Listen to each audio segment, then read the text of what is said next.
everyone, and you're all very welcome to the Technology Ireland ICT Skillnet Lockdown Your Learnings. My name is Mathieu Gorge. I'm the CEO and founder of VG Trust. It's a great pleasure to be here today. Today, the aim of the lockdown is to talk about cyber accountability. As we're new to those webinars, I hope that you're going to bear with us in case there are any issues. Before we get started, I just want to point out a few things, a few logistical matters. The session is recorded and it'll be available for distribution afterwards, including the slides. So if your connection drops or if there are any issues, you can pick up at a later stage. Participants are muted on entry to reduce any noise or interference. And there will be a Q&A facility at the bottom of the screen so that you can ask your questions during the presentation, and I'll endeavor to answer as many as I can during the Q&A at the end. So I'm going to speak for about 30 minutes, 35 minutes, and then there will be 10 to 15 minutes of questions and answer. The overall session is 45 minutes. Today, what I want to talk about is the cyber accountability. And really the question is what CEOs, what CXOs and board members must be aware of in order to address cybersecurity risks from a compliance perspective and from an accountability perspective in case the regulator knocks at their door, or should indeed any type of enforcement body knock at the door. So the agenda, the objectives for today, I'm going to cover the topic of cyber accountability. What is it? How does it work? Why you should care right now. And this is potentially specifically of interest with regards to the current crisis that we're in and the focus on how organizations react. How does cyber accountability resonate with CEOs and CXOs and boards? And by CXO, I mean a CISO, I mean a CFO, a Chief Operating Officer, Learning Officer, Chief Legal Officer, anybody at that level. Then we'll talk about the objectives and the benefits of cyber accountability programs. And I'll introduce a concept that VG Trust has been working on for the last 10 to 12 years, widely used by our clients globally, just as by way of example, but I'll also be talking about other examples, and leave you with do's and don'ts of cyber accountability programs, and we'll finish with the Q&A. So in terms of introducing myself and introducing VG Trust, we're headquartered in Dublin, in Ireland, with sales offices in Paris and support office in New York. We're a provider of a solution called VG1, which is software as a service integrated risk management solution, multi-regulation, one platform, multi-award winning, with a fantastic team here in Dublin and extending into Paris and New York at the moment. And we essentially have in excess of 4,500 organizations using the tool, with a fantastic innovation roadmap in 2020, primarily right now addressing the challenge of people working remotely and conducting assessments remotely. In terms of myself, I've been in cybersecurity for about 20 years. I currently also run the Global Advisory Board for VG Trust, which is a not-for-profit think tank, which essentially brings together CXOs, board members, regulators, law enforcement like police, Secret Service, and so on, as well as some key vendors with regards to new innovative technology. And we meet in Dublin, London, New York, Paris, and Sydney on a regular basis throughout the year. And once a year, we bring everybody to Dublin for a two-day event. This year, we're supposed to be on May 13th and 14th. We're actually moving that to the autumn in Dublin, but we are hosting an event in May on the 14th, a virtual event. So if you are interested in that, please feel free to contact me. My contact details are on many of the slides. Feel free to send me an email or to contact me via LinkedIn. I'm also a Forbes book featured author, currently working on a book that will be available for pre-order in June and for a full launch over the summer, and award-winning as well. I'm extremely passionate about security and compliance. Which is really why I look into cyber accountability as a theme that everybody needs to be aware of. What is really cyber accountability when we look into it? So I'm just going to look at the basics here. Obviously, it's accountability as it applies to cyberspace and cyber infrastructure within your organization, but also within the overall ecosystem that you're working in. Um, it's clearly visible in many regulations and standards. And what I mean by that is that you find the concept of cyber risk, responsibility, accountability in many of the 3-letter or 4-letter acronyms that we're used to, like GDPR, PCI, NIST, FISMA, NIS directive, and so on. And I'll show you a few examples of that. In fact, when we look at NIST, NIST is really talking about cyber accountability as actions of an entity that can be traced uniquely to that entity. So they're talking about non-repudiation, traceability, intrusion detection, intrusion prevention, and also what do you do when something goes wrong? What are the threats of legal action and so on? I also looked at some of the definitions from various data protection authorities. This one is from Belgium, and it's basically not talking about cyber accountability, but more accountability for information security. And again, it talks about making sure that the actions of an entity can be traced solely to that entity. And it talks about guaranteeing the fact that systems are protecting, and so on and so on. Moving on to another example that you might be familiar with, which is the Companies Act or the equivalent. So in Ireland, the Companies Act does put onus on the shareholders to protect company, clients, employee data, and systems at all times, including during a crisis. And in fact, the fact that we are now in a very unusual crisis doesn't take away that responsibility to protect the systems and to protect the employees. In fact, a lot of organizations have gone from having a minority of people essentially working from home, whereas now most organizations have 90 to 100% of folks working from home. And so the responsibility of directors and shareholders with regards to cyber are not going away. Moving on to the US, if I look at HIPAA for health insurance, the executives must ensure that they have a data backup plan, a disaster recovery plan, an emergency operation plan, that they test all of that on a regular basis. And also the data backup plan is really about restoring exact copies of protected health information, which obviously, given the current crisis, is very important to be able to demonstrate that you have that in place. So we're talking about emergency mode. And in fact, if you look at various regulations and standards and frameworks, they all go back to what do you do when something goes wrong? How do I demonstrate that I have the right plan in place? How do I put it in place? And how do I make sure that I improve it on a regular basis? Moving on to PCI DSS, which applies if you either take, process, or transmit credit card holder data, even if you use a third-party solution.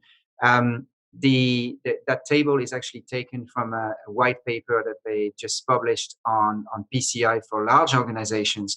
Basically, what they're saying is that the executive sponsors and the leaders or owners of the organization must have the authority to provide direction and budget for security and for cybersecurity, and are accountable for the risk and or delivery of compliance. And so you can see here that compliance managers, information security team, business unit managers, audit, IT, third-party service providers, and so on, all of which essentially are stakeholders in that overall compliance and that cyber accountability. So it goes up and down, and it's essentially a mix of people. And that's why I normally talk about CEOs, CXOs, and board of directors in terms of cyber accountability. It's not one single person. closer to home in Ireland, if you look at the Data Protection Commission, they have a full section on accountability. And two areas that we can focus on really quickly. The first one is the reference to GDPR. And so within GDPR integrates accountability as a principle requiring organizations to put in place appropriate technical and organizational measures to be able to demonstrate that they have accountability and they check the effectiveness if requested. That means when they knock at your door or when they audit you. They move on to saying that this is the first step towards compliance with the accountability principle. And so you find that in every data protection regulation that throughout the world, primarily within the EU, and also obviously at a global level within privacy. And you find that in not just in the EU or in the US with state and federal PII regulation, but throughout the world. So really the challenge for CEOs and CXOs and board members from a cyber accountability perspective is that they need to comply with a myriad of regulations and standards, most of which may have a slightly different definition of cyber accountability and responsibility.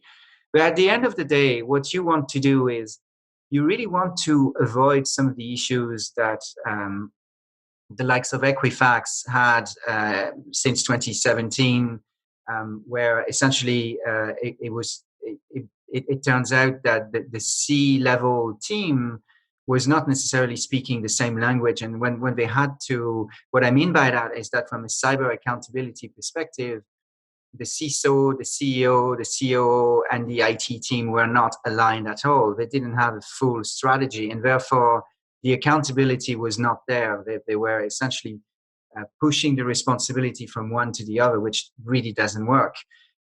Also, if you look at what's happening right now with the likes of Zoom, well, we see the CEO having to demonstrate that he is taking accountability for any type of cybersecurity issue. And so my advice would be that for your organization that you have a cyber accountability program and that you essentially are able to demonstrate cyber accountability. What really happens when you go into a room with the board of directors and the top C-level folks and you ask them about cyber accountability? Typically, they feel attacked. They feel some level of aggression. They feel like they're being targeted, right? And they may or may not understand the reason why they're actually in the room to talk about cyber accountability, cyber security, cyber compliance, and so on. And they start to panic. And that panic is typically something that stays on for a little while, not very long. And at some stage, they realize that they need to be educated on the matter, and they will most likely turn to the CSO or to the IS team or the IT team, maybe the legal guys, to say, okay, well, I'm hearing about that cyber accountability thing. I know that we need to comply with GDPR. I've got maybe Visa or MasterCard or my acquiring bank knocking at the door. What do I do? And most times we see that there's an issue with regards to understanding the cyber accountability process. So I often joke, I guess, about the fact that some folks go through what I call the 5 stages of cyber accountability grief. So you're probably familiar with those 5 stages, but from a cyber accountability perspective, it's the first one is denial. Why are you bothering me with cyber accountability? I'm the CEO or I'm the CEO or I'm a board member. Don't we have people in compliance or IT that look after that? It's not really my worry. I shouldn't have to worry about that. Just make it go away. It's not my problem. Anger. Well, it isn't fair. I now accept that I need to do something about it. Not quite sure what I need to do yet, but really it's not fair. The lines of business should look after that, not me. I'm really angry. I still don't have the time to deal with it. So again, please make it go away. Then comes bargaining. Okay, well, I accept that I need to do something. I also accept I need to be involved in the process. And I accept that I need to get my managers to work on it, to find a budget and so on. but you know what? It's not as bad as I thought it was. So I'm just going to try and see what I can get away with. I'll do the strict minimum so I can maybe have an intelligent discussion with a regulator or an assessor. But really, I'm not going to go for it all along. Depression, I'll never get there. Oh God, I actually need to comply with the Data Protection Act. I actually need to comply with GDPR. I actually need to train my employees to put stuff in place.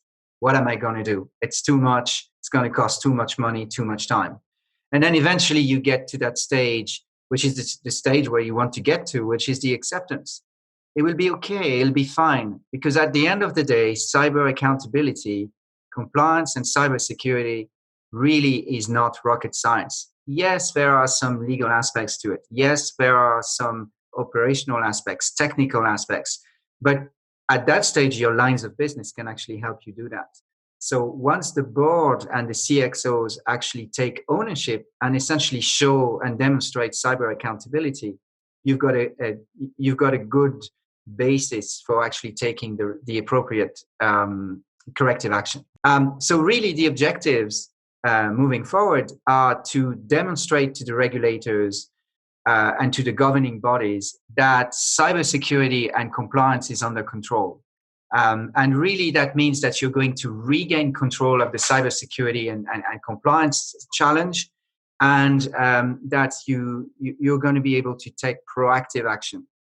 The benefits will be that you'll be very easily able to demonstrate what's been done, to show that you know what's outstanding, because everyone realizes that you're not going to go from no cyber accountability to a fully developed and fully proactive program.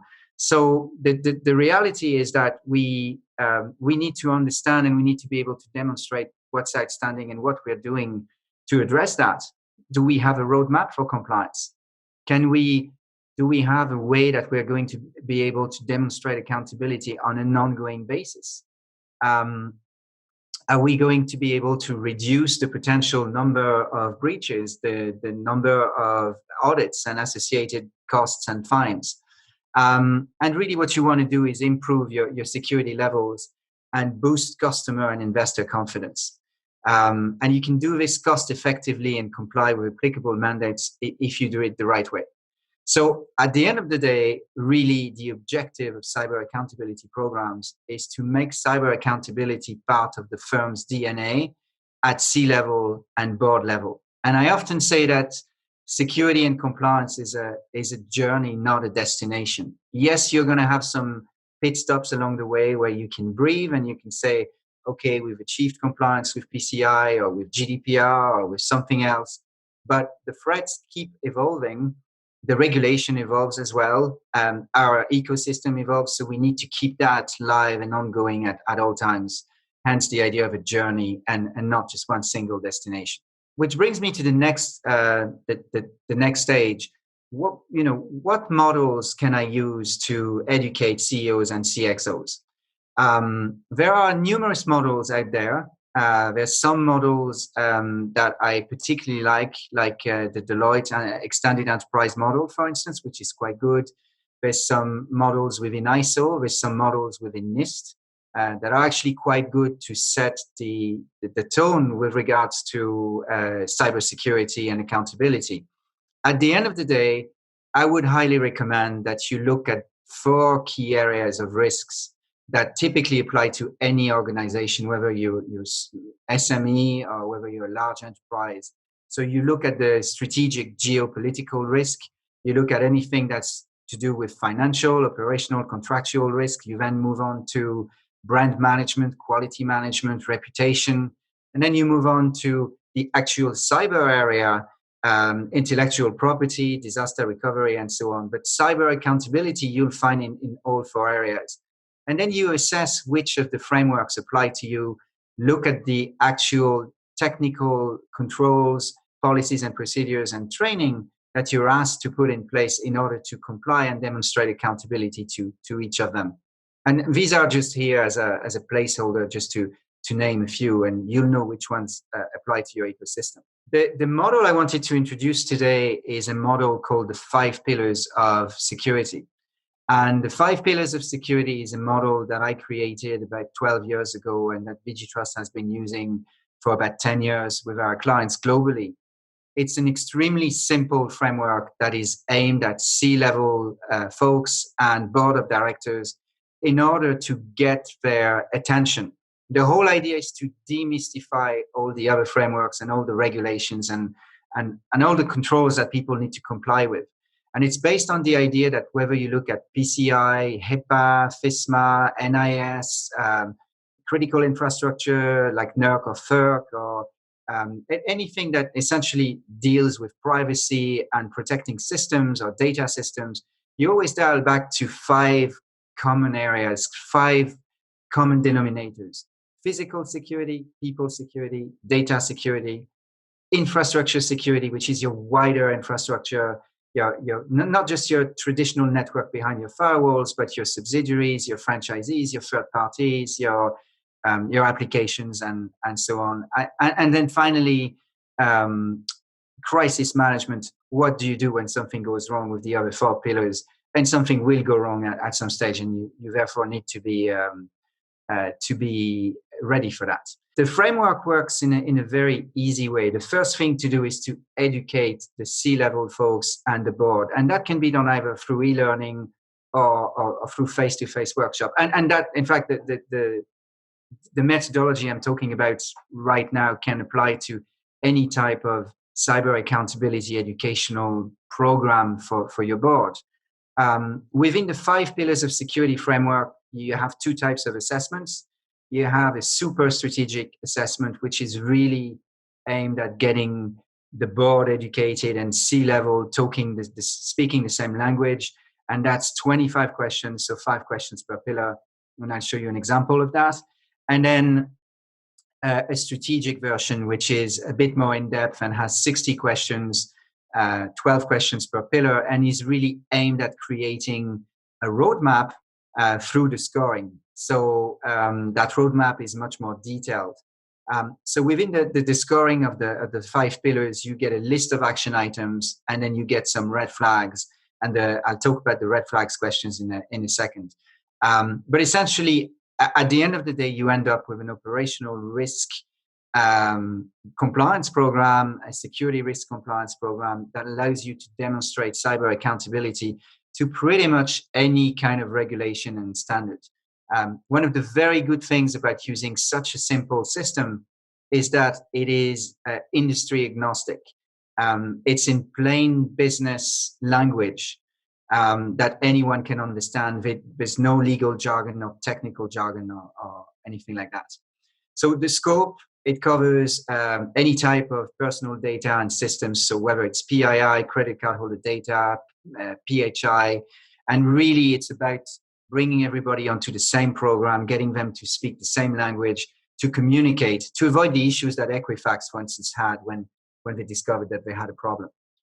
So again, 2 types of assessments, 25 questions or 60 questions, and then action items, red flag questions and reports, and the ability to make this a continuous program, because as I said, it's a journey, it's a continuous journey, it's not a single destination. The options to answer the questions, again, we tried to keep that as simple as we could. So all of the questions are worded the following way. As a CEO or a CXO or a board member, am I confident or happy or sure, depending on how you want to phrase it, that something is in place, that I have physical security in place, that I have a crisis management in place, that I have in the case of the strategic questionnaire within crisis management, that I have a pandemic plan in place. And the options for the answers are always the same. Yes, I'm absolutely sure. Yes, I think so. No, I don't think so. Absolutely not. I don't know. This is not applicable to my firm, and I'm not worried about it. And as you can see, there can always be some red flag questions, because if too many people say it doesn't apply to our firm when clearly it does, or if you say I'm not worried about it and you should be worried about it, then that can raise a red flag. There's 2 ways of dealing with the framework. One is by using non-weighted questions. So they all have the same weight, 25 questions, 25 points, and you get a score. And one where you use weighted options. We provide different models for different industries, and most of our clients and the folks that actually use the framework have built their own weighted system. And again, we have systems to do that. The red flag question I already spoke about, and it's really about saying, yes, you do have a reasonable score, but the reality is you work, everything is in the cloud, and your data security is really not up to scratch. There's too many red flag questions on that one. You'll get access to those slides, but really, in a nutshell, physical security is about things like access to the building, managing paper-based information, IT hardware, access to your fleets, access to devices, and so on. People security is about permanent and contract staff, partners, making sure that you can demonstrate that you know who's on site, and that you know who's working for you, who's a third party that's allowed working for you, for what, and so on. Data security is really about trade secrets, employee data, database, customer data, applying appropriate security measures, technical security policies and procedures, and so on, and training. And then infrastructure security is about mapping all of your overall ecosystem, including your third parties, remote workers, application security, and so on and so on. And then finally, crisis management, what do you do when something goes wrong? And so in the end, you get some reports, and you can get an overall progress. And this is just a view on our shameless plug for VG1, which is our tool that allows you to do an assessment using the 5 pillars of security, which, by the way, we make available free of charge. So if you want to try it out, by all means, reach out to us. The super strategic version of the 5 pillars of security on VG1 is available to anyone that wants to try it. So that brings me to my conclusion, which is really the do's and don'ts of cyber accountability programs. You need to keep it simple. Remember, your target audience is people that are extremely busy, that are maybe very good at strategizing for the company, and how do I build it, how do I sell it, who do we need to acquire, and so on. They're not necessarily cyber experts. They're not GDPR experts. They're not PCI experts. They're not technical experts. Some of them might be, but not all of them. So you need to keep it simple and make sure that you involve all of them, and you essentially give them a platform to speak the same business language as regards to cyber. You need to focus on something that's measurable for them.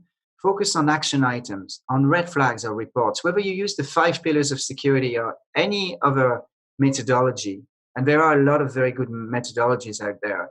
You need to pick one that allows you to use measurements to demonstrate that you're moving forward with the program. And then you need to make it business as usual. This is not a point-in-time program. It's an ongoing program. Remember, journey versus destination. And then you need to pick a program that allows you to share with regulators and enforcement bodies at a click of a button, or just producing one report. You should be able to say, this is where we're in compliance, this is where we know we're not, and this is our roadmap, and this is potentially where we need your guidance. The don'ts: don't use legal or technical or cyber jargon. You're going to lose people so quickly. Don't leave some of the CXOs out because you don't think that they belong around that table. You want to have cyber accountability? Well, you need people. You need to cover those 5 pillars, essentially: the physical stuff, the people, the data, the infrastructure, and the crisis management. Don't do it just once. It's an ongoing thing. Don't underestimate the time and effort to do it well, because it does take time. And then don't skimp on reporting and working on KPIs that matter to you. KPIs that matter to organization A may or may not apply to organization B. So in summary, the programs, you really need to have cyber accountability. It's not an option. You need to bring CEOs, CXOs, and board members on an ongoing basis. You need to make it effective, and in order to do so, it needs to be a common language based on business requirements. It needs to be driven by the business. and it needs to cover your whole enterprise system. If it's too technical, too legal, or too operational, it won't work. It needs to be easy to track and measure. And in an ideal world, you want to productize it using an integrated risk management solution or a GRC tool. And then finally, it allows you to demonstrate that you're in control, even if you're not in full compliance with applicable and regulations and laws. And then whatever is going on, this is really important in a time of crisis. So being able to demonstrate cyber accountability matters. At the moment with COVID-19, we're seeing a huge surge in CEO scams, in phishing attacks, in ransomware, and so on. And so unfortunately, that's yet another problem we have to deal with. But with good cyber accountability programs, we can deal with it. So that brings me to the end of my presentation and to the Q&A. Before I start looking at the questions, I just want to thank you for your time, and I hope that everything is working fine for you and that you're all doing well. What is the cost of a cyber accountability program? I guess that's a good question. I'll give you an attorney's answer on that. I think that it really depends on the size of your organization, and also I suppose it depends on how deep you want to go with the program. As I said, you need to involve legal people, you need to involve operational. So the cost of setting the program itself is not much. It's time, and it's potentially getting some consultants to help you out, maybe investing in some integrated risk management tool. Although, as I said, in the case of the 5 pillars, it's free of charge. But it will take time, and then after that, the initial cost to build the program is a matter of a number of man days, and then after that, you need to invest in technical solutions, maybe reconfiguring your systems, maybe some automation tools to keep the mapping of your systems going, and also training. Training is quite important. So. Again, training in itself is not necessarily something that's very costly, especially through e-learning. But the reality is that it's probably a budget that you don't have in place. How long does it take, or how long would the training sessions or the educational program be? Again, it depends on the size of your board. It's very hard to get the attention of your board anyway, and to put new agenda items. I would contend that you can start with a 20-minute presentation at a board meeting where you can show the 5 stages of cyber accountability brief. You can then show all the regulations that apply to your organization. You might be able to explain the 5 pillars or any other simple framework that will allow them to get the message. And then after that, it's a Q&A. But really, what you want to do is you want to end up with a system, or the outcome really needs to be that they're on board, they will give you a budget, and they will leave cyber accountability and cybersecurity on the agenda item.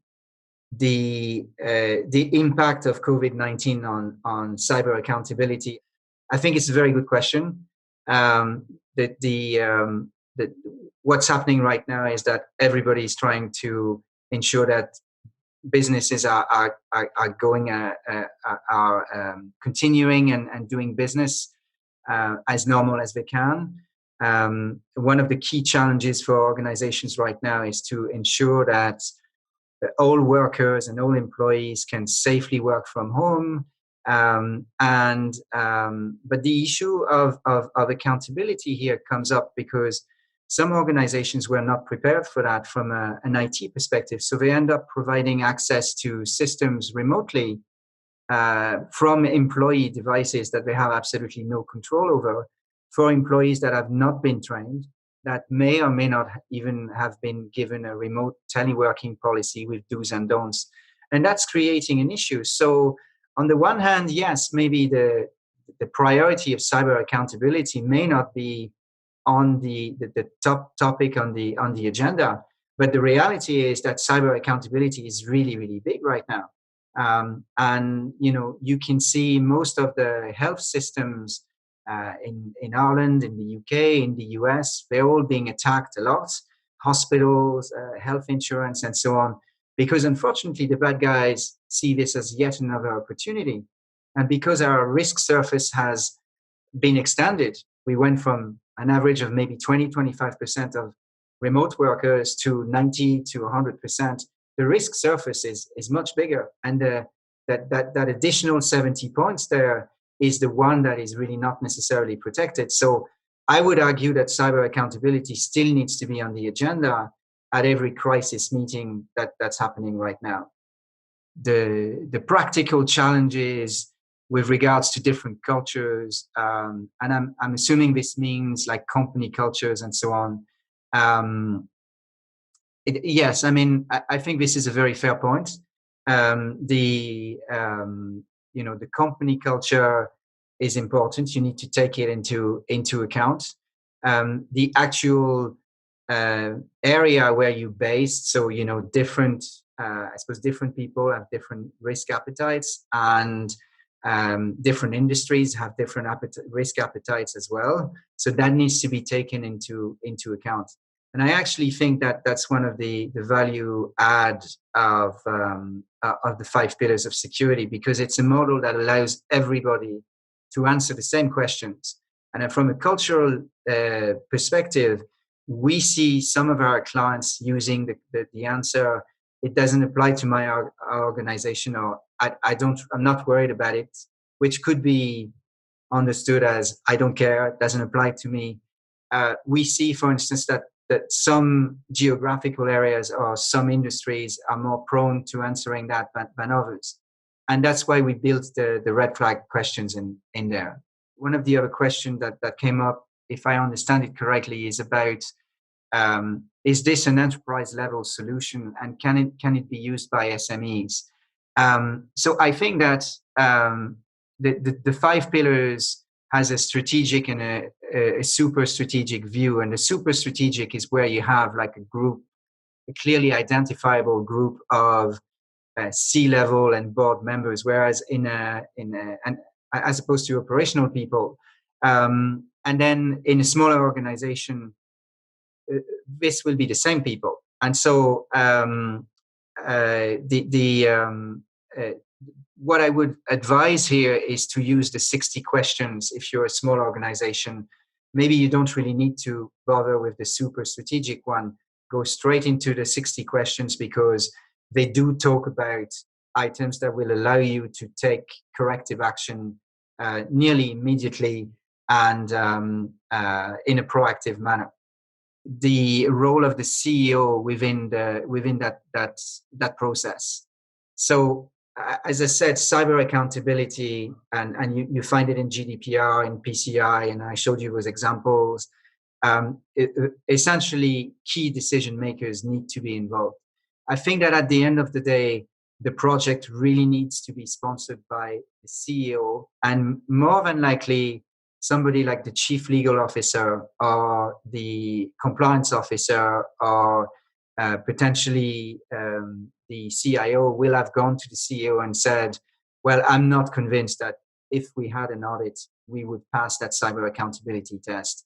So I need your support to get everybody on board, and this needs to go onto the board level." And so the CEO has an extremely pivotal role to play in order to make sure that the overall process is actually working, and that it's an ongoing thing and not just a point in time thing. And obviously the CEO might want to allocate the budget. They may or may not have that budget, and they will need to work with all of the CXOs. And so that's why I think it's a collective responsibility. At the end of the day, ultimately, the CEO, the shareholders, and the board of directors are responsible. But I think collectively, overall, it's the CEO that needs to be driving that and really needs to be the champion to allow other people to put the right framework in place. Just in closing, I just want to thank you all for your interest. Thank you all for your time. We know that you're very busy. And I hope that you've enjoyed the presentation and that it was worthwhile. Feel free to pass on the details to your colleagues. As you can see on the screen, there are further sessions that are being planned. There's another one next Thursday, so it's every first Thursday at 2 p.m. All the details and instructions to register are on www.ictskillnet.ie. Thank you, everyone. I hope that you stay safe. And if you've got any questions, feel free to reach out to me. Thanks for watching. If you enjoyed this webinar, please follow us on Twitter and LinkedIn to be kept up to date with all our news, events and programs. You can also subscribe to our YouTube channel for more videos like this one.